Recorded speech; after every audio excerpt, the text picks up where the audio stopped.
एक व्यक्ति को रोटी चुराने के जुर्म में 19 साल की जेल की सजा सुनाई गई।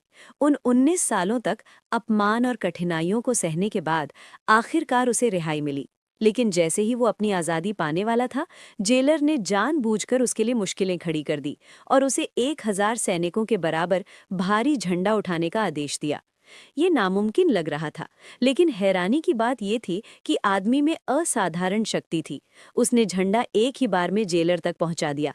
उसे अपमानित करने की अपनी कोशिश नाकाम होते देख जेलर के पास उसे रिहाई का आदेश देने के अलावा कोई चारा नहीं था। लेकिन उसे ये देखकर आश्चर्य हुआ कि आदेश में लिखा था कि वो एक बेहद खतरनाक व्यक्ति है, जिसका मतलब था कि उसे नियमित रूप से पुलिस स्टेशन में अपनी गतिविधियों की सूचना देनी होगी। अगर उसने एक भी बार सूचना नहीं दी तो उसे दोबारा जेल की सजा हो जाएगी, जो स्पष्ट रूप से उसकी आज़ादी पर एक छिपा हुआ प्रतिबंध था। हालांकि जेलर खुद को न्याय का प्रतीक मानता था और उसका मानना था कि एक बार की गई बुराई के लिए आजीवन चोरी की सजा मिलनी चाहिए। आदमी ने तो बस एक भूखे बच्चे की जान बचाने के लिए रोटी चुराई थी, लेकिन अब उसे अपनी जवानी के 19 साल गंवाने की कीमत चुकानी पड़ी। क्या ये काफी नहीं था?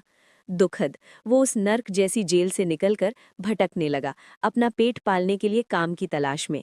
आखिरकार एल्प्स के एक छोटे से कस्बे में उसने बसने और शांतिपूर्ण जीवन जीने का फैसला किया। लेकिन उसे काम कौन देता?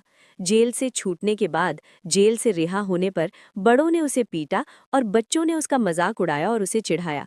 जब वो रात को सराय पहुंचा तो मालिक ने उसे अस्तबल में भी सोने नहीं दिया, इस डर से कि वो उसकी जमीन को अपवित्र कर देगा। आदमी को आश्रय की तलाश में सड़कों पर भटकना पड़ा, लेकिन दुनिया विशाल थी और उसका अपना